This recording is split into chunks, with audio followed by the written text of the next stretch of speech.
सास का घूंघट पार्ट 6। अब तक हमने देखा कि रात के अंधेरे में चुपके से सचिन देविका से माफी मांगने जाता है, लेकिन देविका कहती है, सचिन, मेरे लिए सबसे बड़ी चीज मेरा आत्मसम्मान है, इसलिए मैं तुम्हें माफ नहीं कर सकती। अब तुम यहां से जा सकते हो। देविका, एक बार मुझे मेरे बच्चे से तो मिलने दो। मैंने अभी तक उसे देखा भी नहीं है।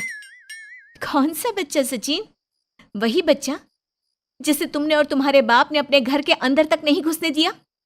आज अचानक बच्चे की याद कैसे आ गई? देखो सचिन, चले जाओ यहां से। मेरे बच्चे के सामने और मेरे सामने फिर कभी मत आना। सचिन जब घर जाता है तो घर के सभी आदमी उसे डांटने लगते हैं। इतनी रात को कहाँ गया था सचिन? देविका से माफी मांगने। तुझे शर्म नहीं आई अपनी बीवी से माफी मांगते हुए? घर की इज्जत का कुछ ख्याल है कि नहीं? लेकिन चाचा जी, आखिर अपनी ही पत्नी से माफी मांगने में कैसी शर्म? लो जी लो, नवाबजादे पूछ रहे हैं कि कैसी शर्म।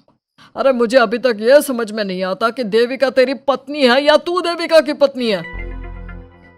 जीजा जी, पति पत्नी एक समान होते हैं और माफी मांगने से कोई छोटा बड़ा नहीं होता। काश मैंने पहले अपनी पत्नी का साथ दिया होता। आज मैं आखिरी बार आपको समझा रहा हूं कि आप सब भी अपनी पत्नियों से माफी मांग लो। देविका ने तो मुझे माफ नहीं किया, शायद माँ, चाची, भाभी और दीदी ही आप सबको माफ कर दे। सचिन सभी को समझाने की बहुत कोशिश करता है, लेकिन कोई भी उसकी बात नहीं सुनता। वहीं दूसरी ओर सुजाता के हाथ का बना खाना सारे गांव में फेमस हो गया था, तो उसने एक बहुत अच्छा सा होटल खोल दिया। देविका, मैं चाहती हूँ मेरे होटल की सबसे पहली ग्राहक तुम ही हो, क्योंकि तुम्हारी वजह से ही आज मैं अपना खुद का होटल खोल पाई हूँ। क्यों नहीं भाभी?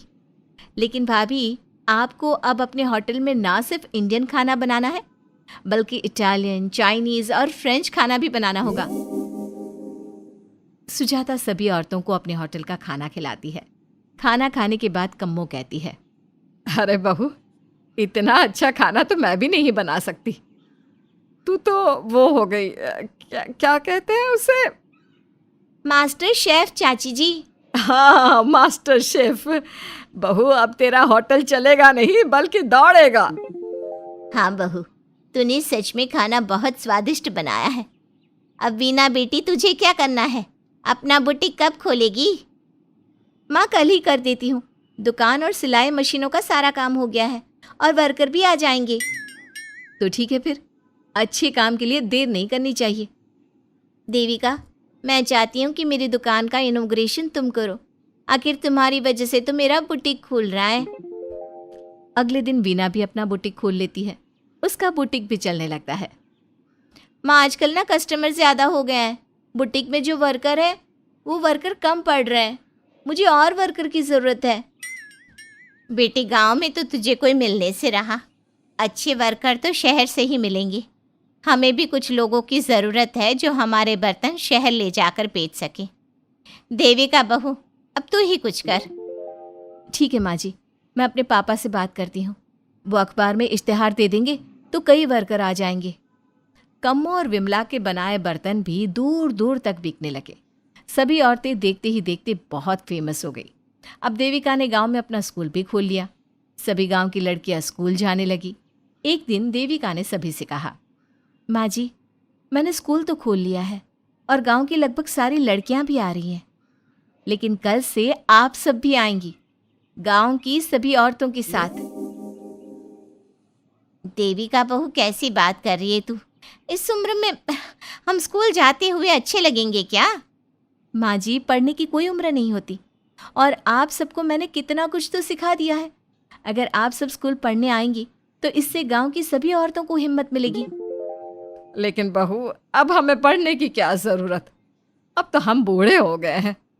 चाची जी, जरूरत है पढ़ने की, और पढ़ने की कोई उम्र नहीं होती। अब देविका लड़कियों को पढ़ाने के साथ साथ गांव की औरतों की शिक्षा पर भी ध्यान देने लगी। कुछ दिन में घर की सभी औरतों के बारे में राज्य के बड़े बड़े मंत्रियों को पता चला और वो सीधा उनके गांव उनसे मिलने पहुंचे। देविका जी, आपकी वजह से पूरे गांव का नाम रोशन हो गया है। जगह जगह आपके घर की सभी औरतों की तारीफ हो रही है। हाँ देविका जी, आप सभी के बारे में सुनकर हम अपने आप को रोक नहीं पाए और आपसे मिलने आ गए।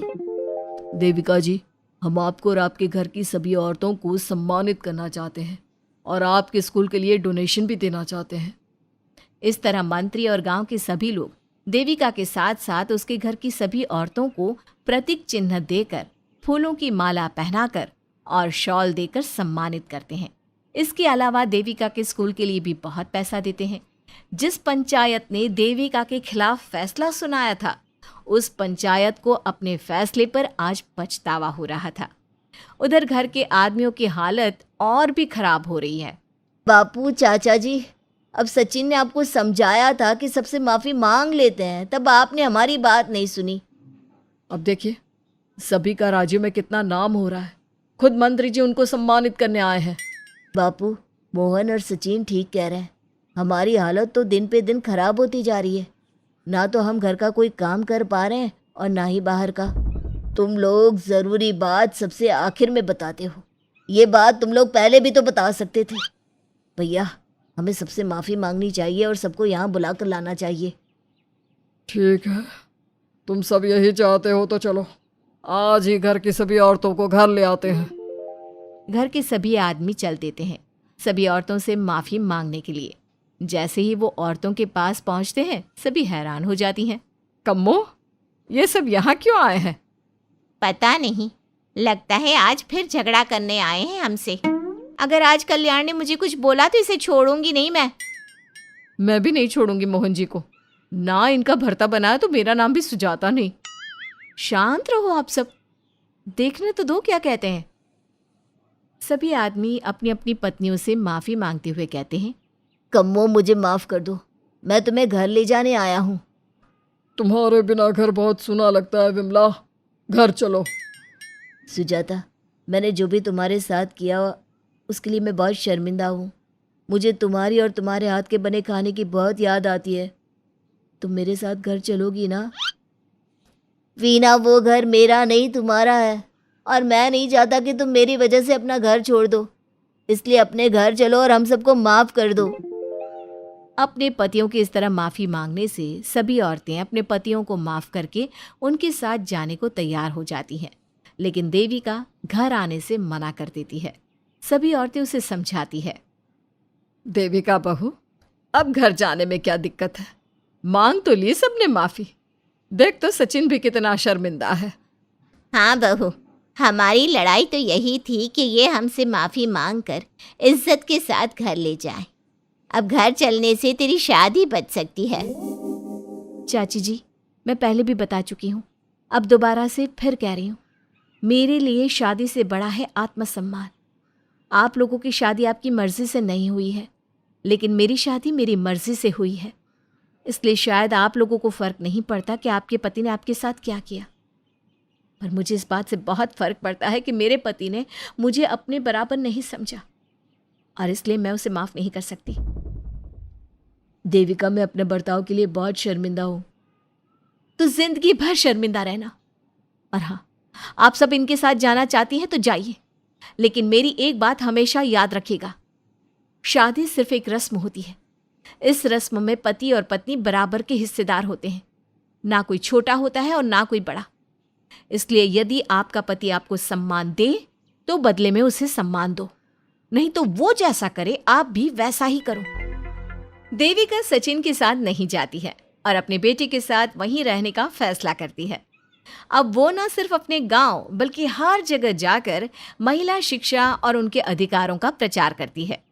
हमारे प्यारे दर्शकों, हमें कमेंट करके ज़रूर बताएं कि देविका का ये फैसला आपको कैसा लगा और हमारी कहानी सास का घूंघट आपको कैसी लगी। इसी तरह की मज़ेदार कहानी सुनने के लिए हमारे चैनल को सब्सक्राइब ज़रूर करें।